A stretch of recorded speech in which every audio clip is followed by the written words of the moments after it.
It is indeed a pleasure to have this privilege to play here for you. We intend to give you a very fine program, so just settle back, relax, and enjoy the moment. Good morning. What's up? Did you watch last night? Shout out to everybody who texted me last night. Shout out to everybody who watched, who attended. Shout out to all the local justice leaders who were in attendance. Shout out to Marcus, BLM. Yo, Nicole. Nicole was at the mic. Good morning, D. Good morning, Nicole. Good morning, Diane. I know I'm going to have an audience because I sent out a newsletter twice. Good morning. Let me tell you something, Nicole. Nicole, you the real MVP. Long time listener, first time caller. Y'all, I ain't got time. I ain't got time to talk about no preamble. Last night's city council meeting. Let me frame this real quick. Welcome for those who are new to Twitch, who are new to my Facebook live feed. Welcome. This is Mic'd Up, a podcast that I brought to Twitch. So it's now a video podcast, I guess. Mic'd Up with Mika, and we're gonna jump right into it. Y'all, there's so many little. It was bananas, right? Okay, hopefully this is a good sign. It was bananas last night at the city council meeting. What's up, new follower? It was just a lot. So let's get into it. There are things that mainstream media here in Charleston won't cover. There's some very interesting coverage differences between the state newspaper. Not big time. Shout out to Chloe Johnson from Post and Courier. I think you did the Lord's work last night, live tweeting the city council meeting and also meeting your 9:30 print deadline. So shout out to Chloe from the Post and Courier. Shout out to Caitlin Bird, who did her work with for the state newspaper. We're going to get into that. Shout out to Paola from Live 5 News. I think she did good. I think her coverage was good. I think if you just watched it on Zoom, there's no way you could really get the full breadth of what went on last night. And shout out to the audio team at the new let me change views real quick. Well, no, let me see. Hold on, let me get it up. Let me get the shout out to. Here we go. I'm gonna switch up. What's up, Lisa? What's up, Tracy? You did your work too last night, Tracy. Good morning. Good morning. Welcome, new subscriber. Welcome, Laura, Michelle Brandt. Thank you. Hey, good morning, Jazz. Good to see you. Right. Good morning, Rajon. Rajon, please drop in the chat some of your observations. I saw you. I think you tagged me or someone tagged me in the post that you made. Make sure you drop light it up today, y'all. I'll try to catch what I can. Yeah, Nicole, you were there. Tracy, you were there. Marcus was there. Yeah, it was crazy. So yeah, this is where last night's city council meeting was held. Daniel Island, the new Daniel Island Recreation Center. As you can see, there was a coalition here. This was the response you heard, the very, very vocal, probably not even residents of Charleston. There were people who went to the mic and said they weren't residents of Charleston County who commandeered the mic. We saw, I heard the name of one Capitol riot insurrectionist, James Bessinger. We call him James Bear Spray Bessinger. His name was called to give public comment. I don't know if I caught him, if he was the one that was on Zoom. Maybe we could talk about that. We're going to jump into it real quick. But Corey Whittington Allen, not only was he an insurrectionist that participated in the insurrection on January 6th, Corey Whittington Allen also brought the Proud Boys here. And now the many amazing, I'm being facetious. I don't want to call them amazing because I think they were like really, really misguided. Almost 90 speakers were signed up, right? But Corey is someone that these moms have allowed to be led by. And so Corey is not only an insurrectionist, he's also a criminal. He also broke into cars and probably did a whole host of other things. That's not libel. I can pull up the mugshot. I probably will. Corey was actually, I was able to identify him in some of the coverage because the city council cameras did not pan to the crowd often. And their audio shut down a lot of the ancillary, the mics, the way they had the mics set up, they shut the audio of the crowd down. So if you weren't really like either watching it from local reporters live tweets, or if you didn't watch a live stream, you can't get the volume that you could hear in some of the coverage. So that's what we want to cover. And so if you were there, or if you watched an activist live stream inside the building or anything like that, if you can give context, please do so. Please do so. Yeah, I heard 80 people signed up. Over 80 people signed up. Nicole, you're saying 90 people signed up to speak. It was a mess. Let's get to it. We're gonna get to the headlines first, or what it looks like on the headlines. Of course, we know that not just local news around mask mandates, around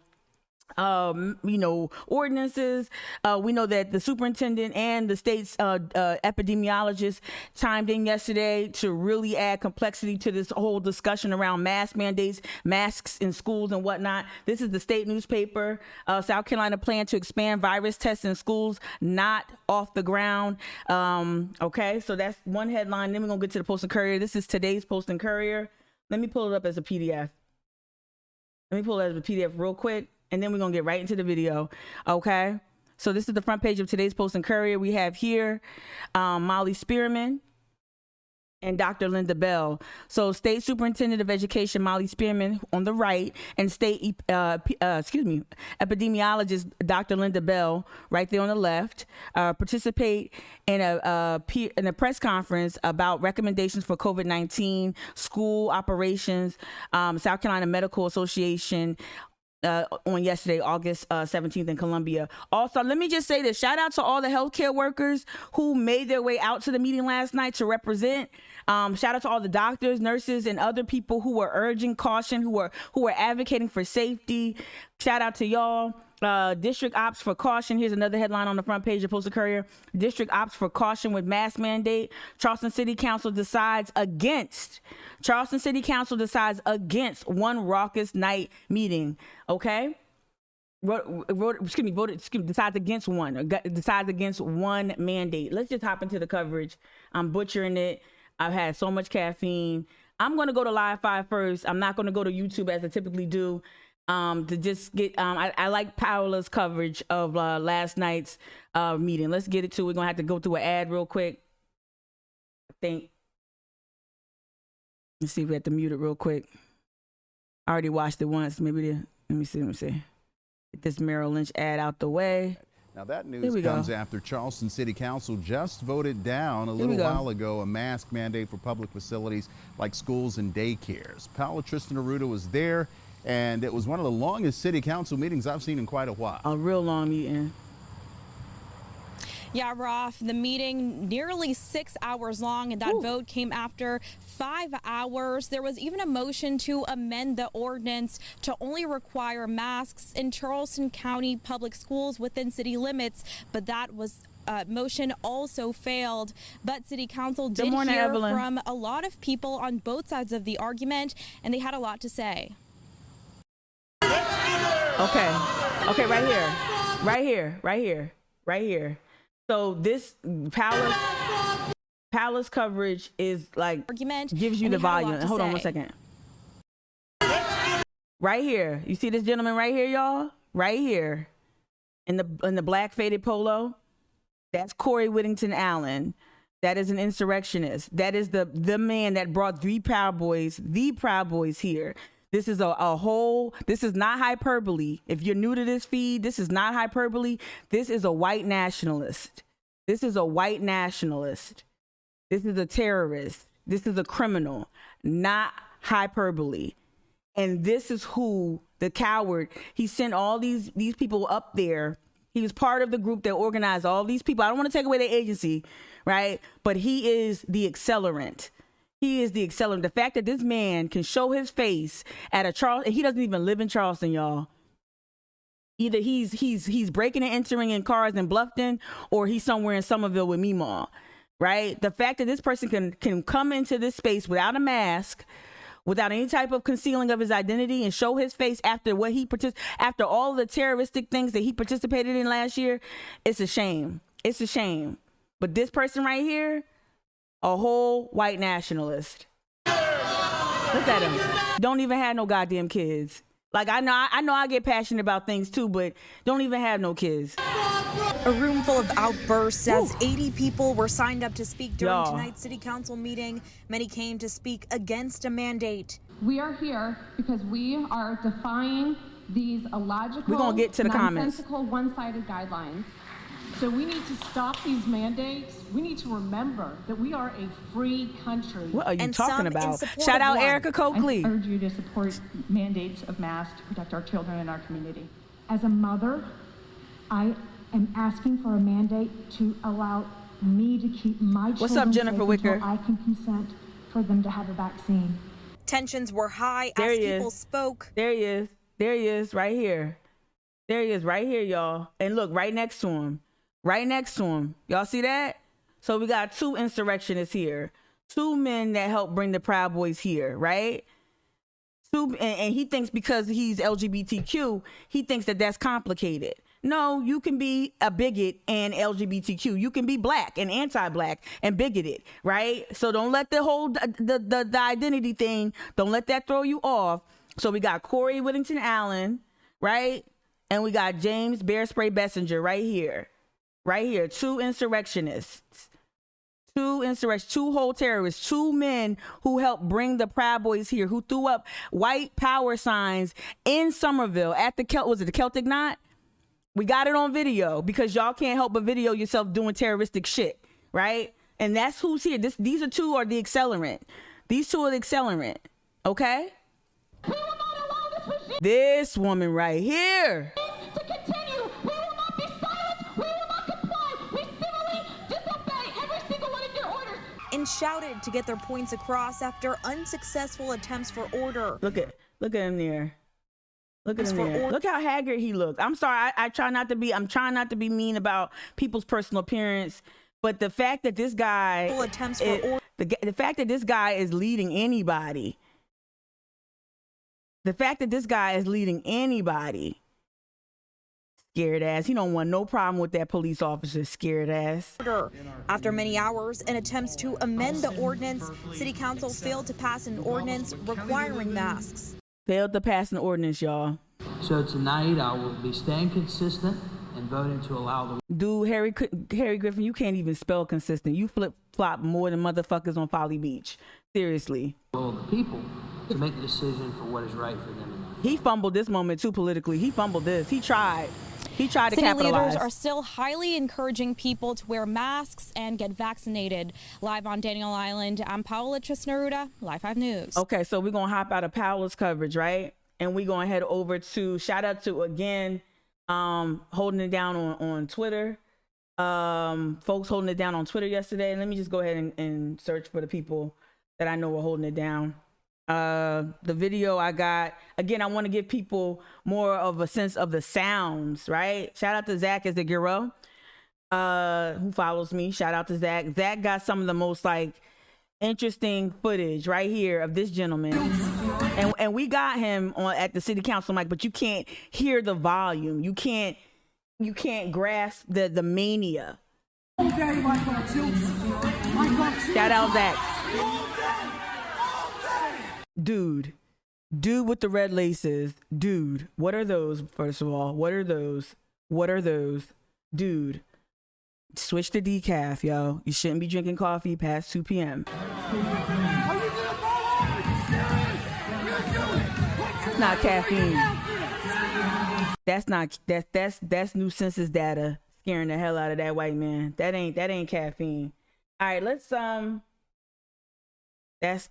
yeah. Let's get to it, y'all. Let's get to it.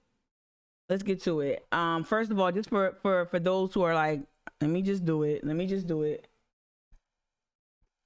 Welcome to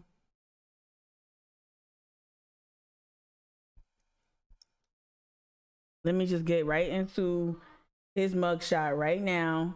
So this is who y'all let in. This is a couple years ago. But this is who these parents right here, this is who they are allowing to lead them. Just so you know. It's a beautiful. Okay, so this is the beginning of the public. So it starts off, y'all. I know the Johns Island MID, municipal it was a municipal infrastructure district. I wish I could dedicate time to this. Let's get to this, because not only were these, and I found this when I went to go get coffee, y'all. Not on private property, but this group, this Unmask Our Kids group, they were very vocal against not only the mask ordinance, they were very vocal against, the Equity and Inclusion Commission's work as well. And so we're going to tackle that. We can't get into, now Erica Coakley did an amazing job giving comment to both like sides of the debate about the Johns Island development and also what the hot topics of the night. So I'm not going to be able to show Erica's comments today.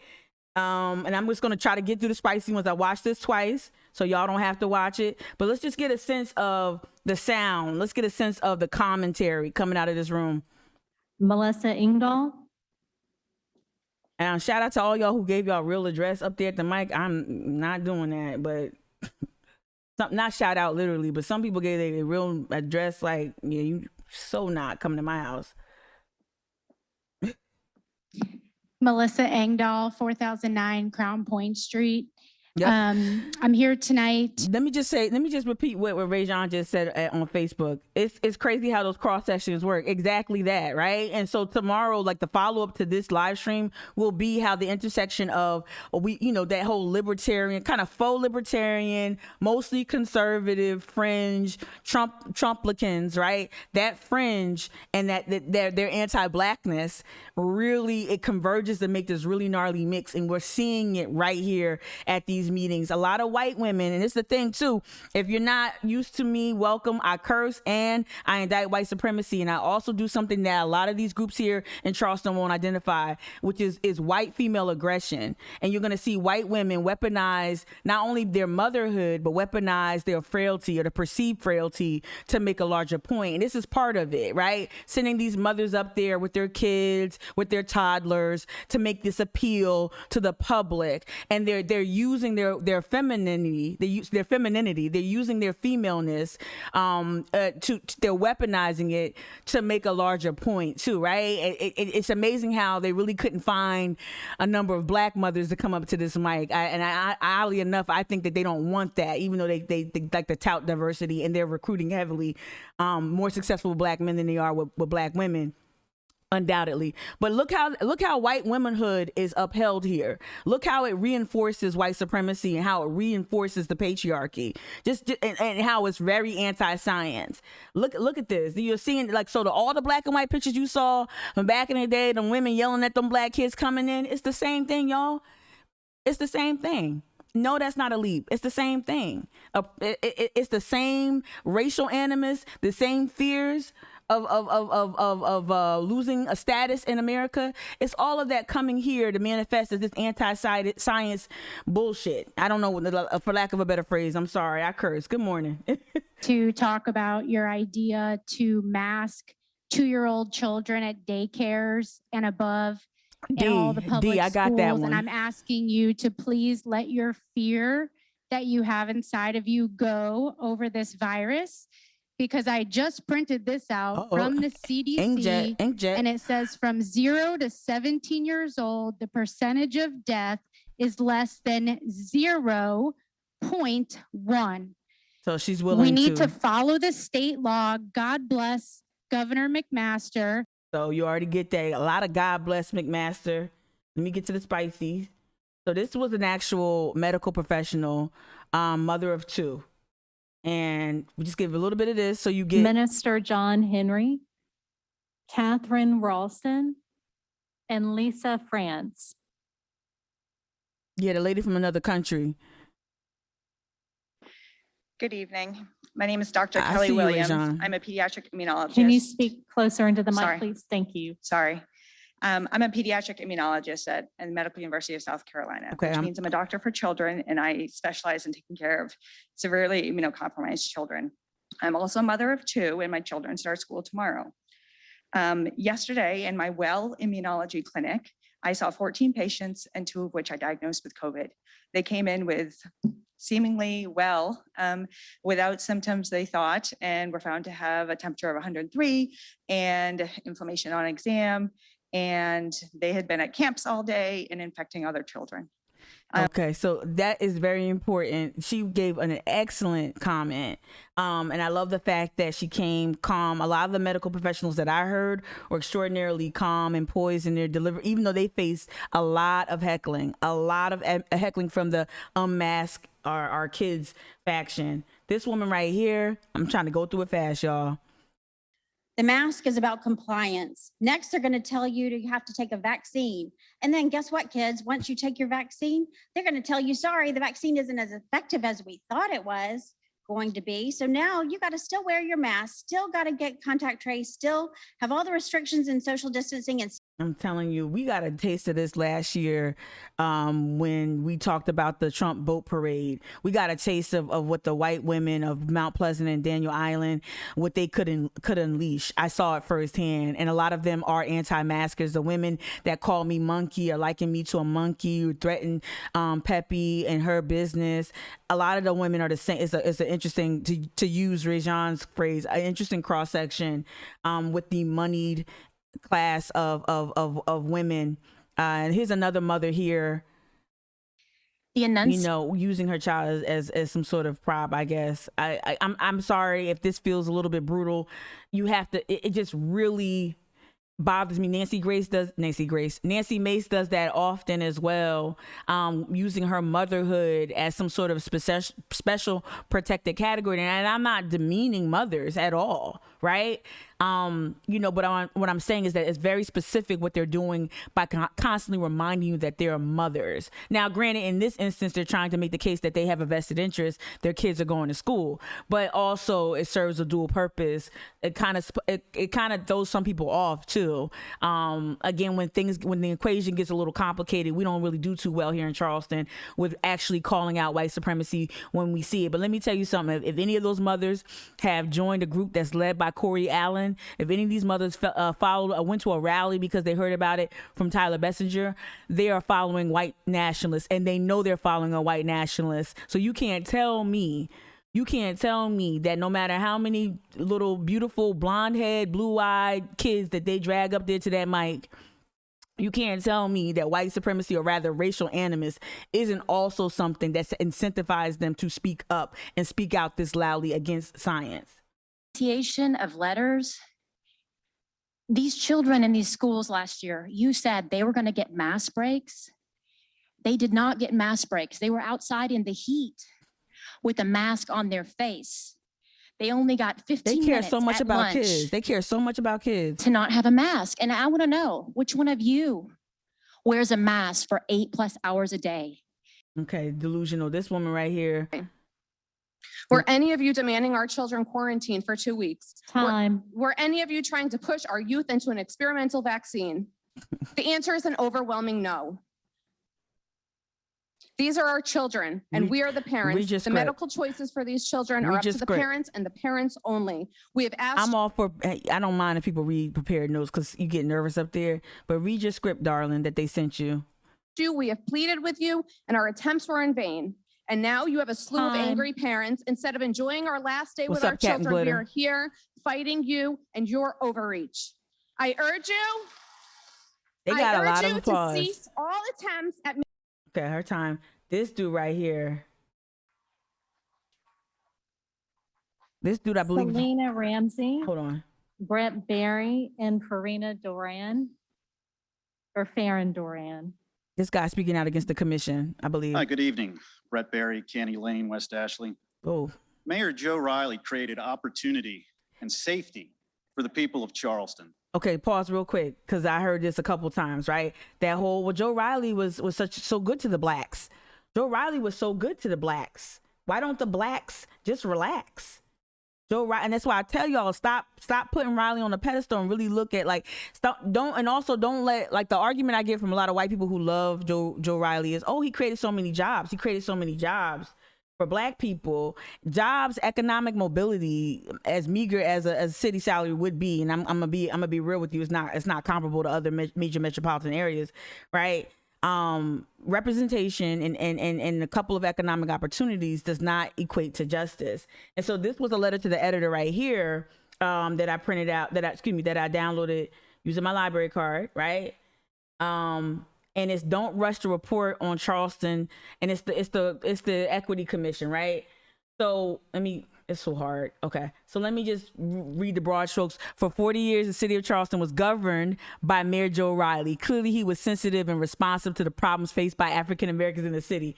So as soon as I hear that, I'm gonna go back to as soon as I hear him talk about that, I knew what time it was, right? Why can't you be happy? You had 40 years of what they used to call him Little Black Joe, and they meant that in a pejorative way, which would to me is pejorative regardless, because he's not black and he did not legislate in the best interest of black people in Charleston. No matter how affable and likable y'all might think that man is, an unassuming Orville Redenbacher type, he is, if anything, he is an ambitious developer. Shout out Seb.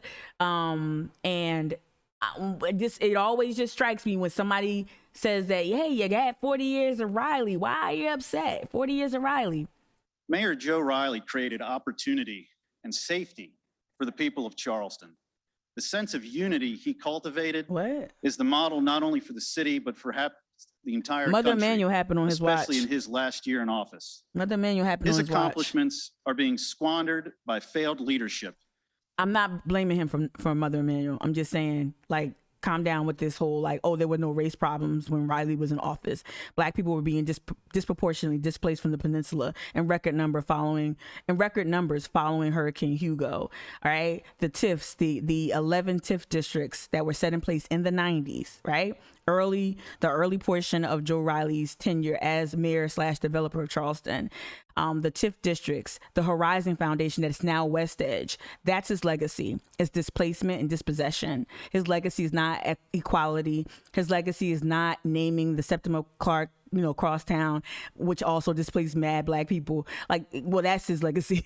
but like, his legacy is not just the ribbon cutting and the ceremonial. His legacy is displacement and development. And we have to not forget that. And that's why you can't take a couple. You see what black people have to start doing, especially here in Charleston. I had this conversation with my friend. I'm gonna read these comments soon. We got to stop treating politicians that treat us right as gods, as deities. That we're trading in folks who treat us better. We're trading that in for power. So instead of building political power, we tend to just go for representation, the ceremonial nods, the proclamations, things of that nature, as opposed to real substantive policy change. Like I said, don't say Black Lives Matter. Don't post Black Lives Matter. Show me, affirm your love for black people through policy. And let me tell you something, if you go by what Joe Riley put in place during his 40-year tenure, baby, that's not love. That's not love. We have seen the destruction of King Street. We have seen murder in broad daylight. The developers destroyed King Street, baby. We've seen divisiveness in the name of unity. The Commission on Equity, Inclusion, and Racial Conciliation's report is not a continuation of the success built during the Riley era, but rather a continuation of the downhill trajectory which we have witnessed. Imagine fixing your lips and saying that after Dylan Roof, after Walter Scott. Imagine fixing your lips and saying that after those things happen. That we cannot continue to do. This is toothless.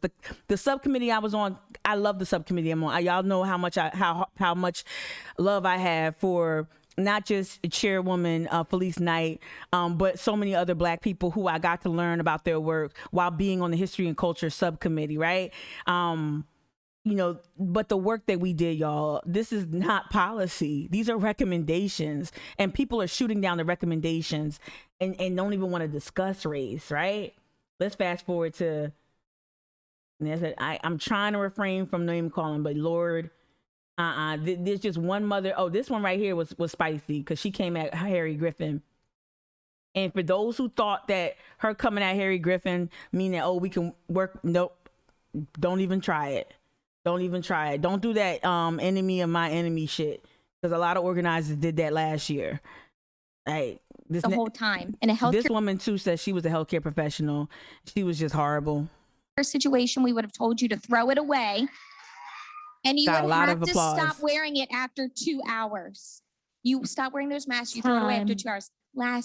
We're not. She made the argument that if masks were safe, and if you were wearing your mask properly, you wouldn't be touching it, and you had to change it every 2 hours. Your mask, we're not in surgery, sis. We're not scrubbing up for surgery, sis. This ain't Grey's Anatomy. We're just trying to get kids who like to spit and snot over things to wear a damn mask, so some of the aerosolized virus can be captured in a mask. We know they're not perfect, sis. Ain't nobody scrubbing up to do an appendectomy, sis. What are you talking about? If little Bobby wears his mask for 5 hours or 8 hours, he's not going into MUSC's operating room. What are you talking about? Like, and got so much applause for that really empty contribution. All we're asking, we don't care about masks. We're just asking for no mandate. Discredited masks. Wear it, don't wear it. Don't mandate what we do with our children. That's all. That's not what you said. After you don't like.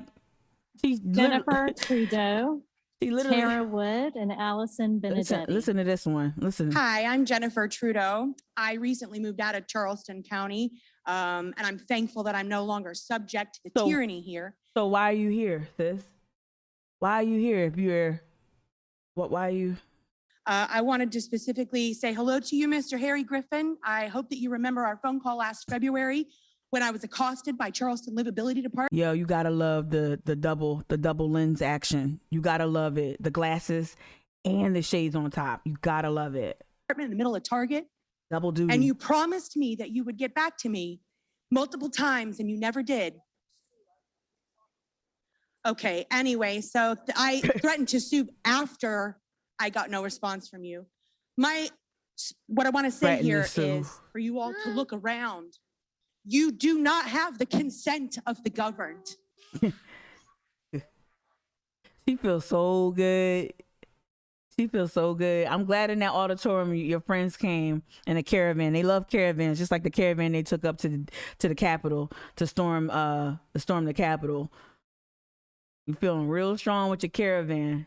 Bring that shit in North Charleston. Do the same meeting in North Charleston. You all are looking at mass non-compliance. We're all law-abiding citizens. The way they kept snatching their child's hand. I'm a homeschool mom, and I brought my kids here tonight to teach them a civics lesson. If you're a homeschool mom, why the hell are you here? You don't have to worry about this. About standing up for their rights, because they're certainly not going to learn that in public schools. Oh my God. There is no emergency. The jig is up. Your masks are theater. Time. This is obscene. And masking 2-year-olds